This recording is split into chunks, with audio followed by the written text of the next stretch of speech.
ভাই মানবতা কারে বলে বুঝলাম না। আবু সাহেদ ভাইকে নিয়ে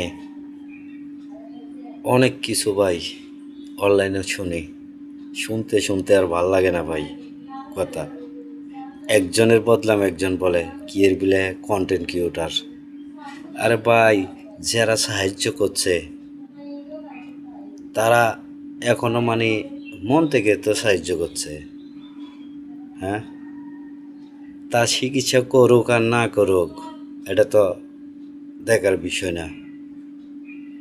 আমরা দোয়া করি যাতে লোকটা সুস্থ থাকুক, ভালো থাকুক।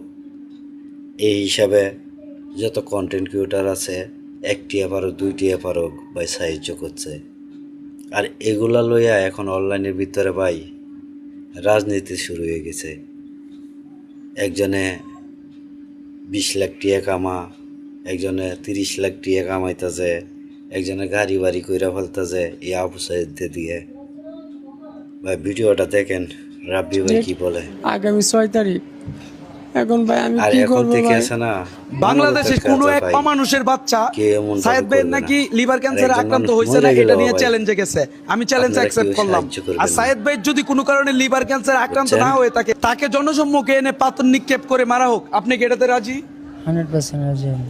এখন সে যদি রাজি হয়ে থাকে, এখন আপনি যে অপপ্রচার করলেন আমি 1 কোটি টাকা আত্মসাৎ করার জন্য এখানে আসছি, সায়েদের কাছে আসছি, এটার কি জবাব আপনি দিবেন? আপনি যে পুরো বাংলাদেশের কাছে আমার নামে আপনি বললেন 1 কোটি টাকা আত্মসাৎ করার জন্য আমি সায়েদের কাছে এসেছি রোগ বাণিজ্য করতে। এখন তো তার সত্যিই লিভার ক্যান্সারে আক্রান্ত, এই রিপোর্টগুলো দেখাও, সত্যিটা জানেন। এখন আপনি যে এত বড় কথাটা বললেন, এটার উত্তর কিভাবে আপনি দিবেন? আপনাকে জনসম্মুখে জুতা পিটানো করা উচিত।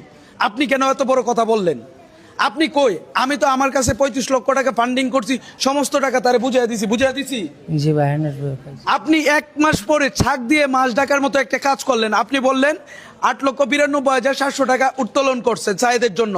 আমি রাব্বি যদি 35 লক্ষ টাকা তোলার মতো ক্ষমতা রাখি, আমার হাতে যদি 35 লক্ষ টাকা দেয়, আপনার কাছে 60 লক্ষ টাকা মানুষ দিছে, এটার আপনি কি হিসাব দিলেন? বাটপারি করার একটা লিমিট আছে। আমি বিল্লাল আপনাকে নিয়ে কোনো কথা বলতে চাইনি। আপনি এখানে আসছেন ট্রেন্ডিং ধরতে, এবং কি আপনি প্রত্যেকটা ট্রেন্ডিংয়ে গা বসান। আমি রাব্বি কখনো ট্রেন্ডিংয়ে আসার জন্য এগুলো করি নাই, কিন্তু এটা আমার এলাকা ছিল, এটা আমার জেলা ছিল, এটার জন্য আমি আসছি। সায়েদ ভাইয়ের কান্নার আত্মনাদ দেখে আমি আসছি, কিন্তু আপনি এখানে আমাকে বিশাল বড় এক অপবাদের মুখে ফেলায় দিলেন।